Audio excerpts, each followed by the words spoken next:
Something dangerous was moving quietly through Nigeria's forest corridors. Not an attack, not a raid, but a relocation. 16 suspected bandits intercepted by Amotekun attempting to move from Kwara State into Ekiti. No gunfire, no ransom demand, just movement.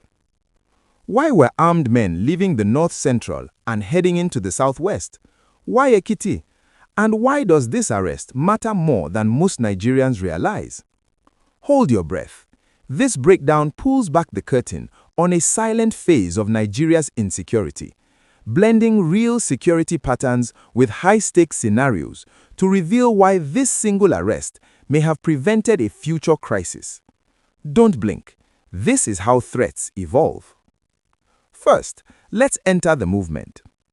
Picture a forest trail at dusk.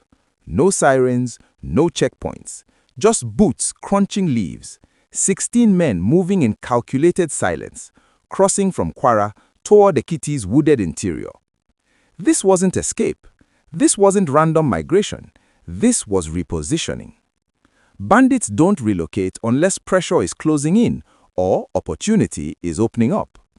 In recent months, intensified operations across parts of the northwest and north central have squeezed armed groups out of familiar territories.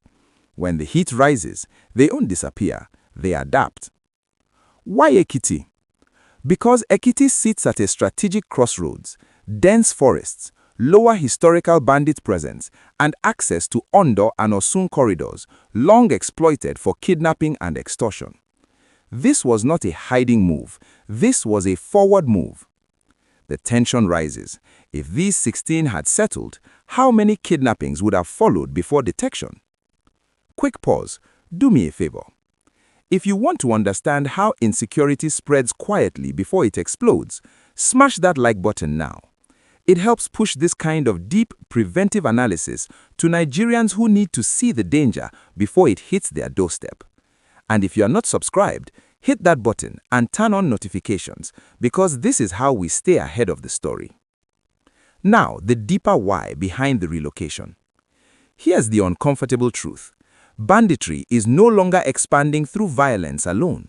It's expanding through settlement.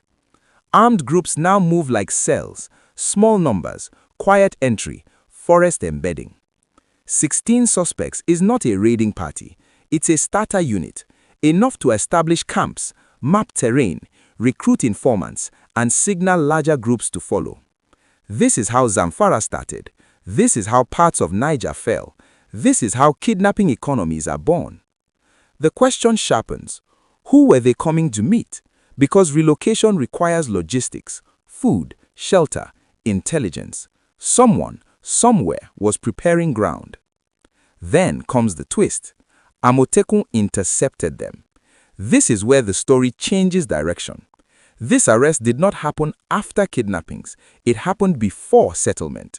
So that tells us intelligence worked, community surveillance worked, forest monitoring worked. Amotekun didn't chase criminals. They cut off a future threat at the entry point. Picture the alternative. Months from now, headlines read, "Unknown gunmen abduct travelers in Ekiti forest corridor." Investigations would trace it back to a cell that arrived quietly, just like this one. That future may have been stopped here. The suspense deepens. What this arrest signals nationally. This incident confirms a shift many security analysts have warned about. Banditry is migrating southward, not through highways, but through forests.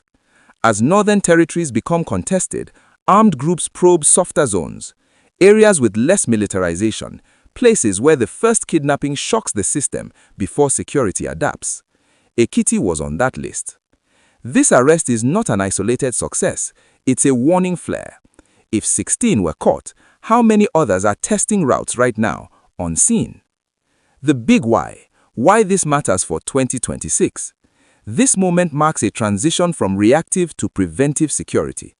Nigeria's fight against banditry will not be won by raids alone. It will be won by stopping movement, cutting relocation, and denying settlement. Amotekun's action shows what happens when local intelligence meets regional coordination. No airstrikes, no mass casualties, just early interception.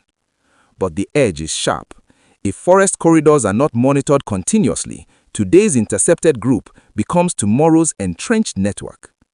Final thought, and it's unsettling. Bandits don't just bring guns, they bring systems, they bring economies of fear. Stopping them before they plant roots is the difference between peace and prolonged crisis. So the real question isn't just how Amotekun made this arrest. The real question is, how many similar movements are happening right now, unseen? That's the ground-level intelligence pulse behind the Amotekun arrest. If this analysis sharpened your understanding, smash that like button. Let's push this conversation forward. Subscribe and turn on the bell, because next we'll be tracking how forest security will define Nigeria's internal stability in the months ahead. Share this with anyone watching Nigeria's security map closely. Sources in description. Verify independently. The masked truth. Stay alert. Stay ahead.